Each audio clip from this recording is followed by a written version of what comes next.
parole. Mais la parole, quelquefois, elle a un sens. Et heureusement, il y a des paroles de vide, il y a des paroles de plein. Et notamment hier, alors c'était très intéressant, il était sur BFM, Jordan Bardella, le futur Premier ministre, si le Rassemblement national prend un jour le pouvoir. Jordan Bardella, qui a sorti son livre, vous savez, il était sur BFM face à Maxime Svitek et Apolline de Malherbe. Alors on l'interrogeait, et puis à un moment donné est arrivé le sujet sur Marine Le Pen. Est-ce qu'elle risque l'inéligibilité? Est-ce qu'elle peut être condamnée par rapport à la plainte qui a été déposée, vous savez, et le procureur qui a demandé effectivement l'inéligibilité sur un certain nombre de faits. Eh bien, voici, écoutez un peu le dialogue, c'est très intéressant, ce qui s'est passé. Écoutez. Ne pas avoir de condamnation à son casier judiciaire est pour moi une règle numéro 1 lorsqu'on souhaite être parlementaire de la République. Deuxième point qui a pêché dans cette campagne, Jordan Bardella. Attendez. Maxime. Si Marine Le Pen est condamnée, Si, avec des si, il y a un appel.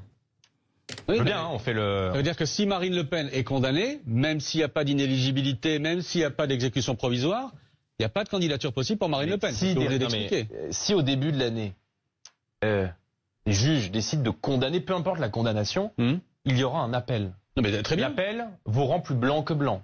Très bien. Et si l'appel confirme la première sanction et qu'il y a des législatives en 2027 ou une présidentielle en 2027, Marine Le Pen ne peut pas être candidate parce qu'elle aura été condamnée. C'est ce que vous venez de dire. Mais l'appel ne confirmera pas puisque Marine Le Pen est totalement innocente. Ça, c'est ce que vous dites.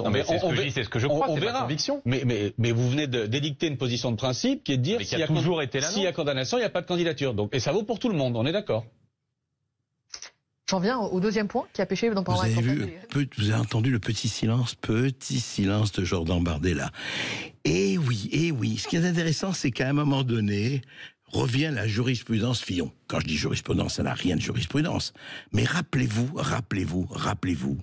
il y a 10 ans, en 2014, François Fillon disait quoi? Il se présentait à la présidence de la République, il était candidat, c'était avant l'histoire des emplois fictifs et des costumes.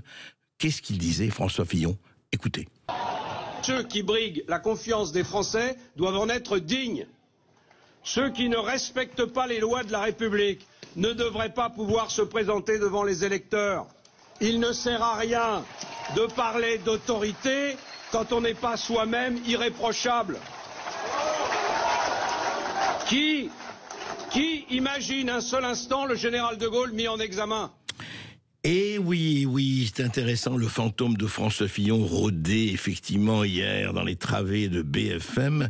Alors évidemment, Jordan Bardella, qui est quelqu'un d'intelligent, de brillant, là...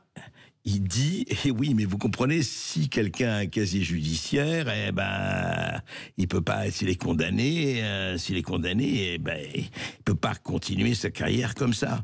Et puis il s'est aperçu que, il y avait problème. Et Maxime Svitek, il a fait son boulot de journaliste, et il a interrogé là-dessus. Voilà, c'est toujours intéressant de voir que c'est très difficile, l'exercice de la parole, quelquefois. Mais quand il se passe, c'est intéressant de le souligner.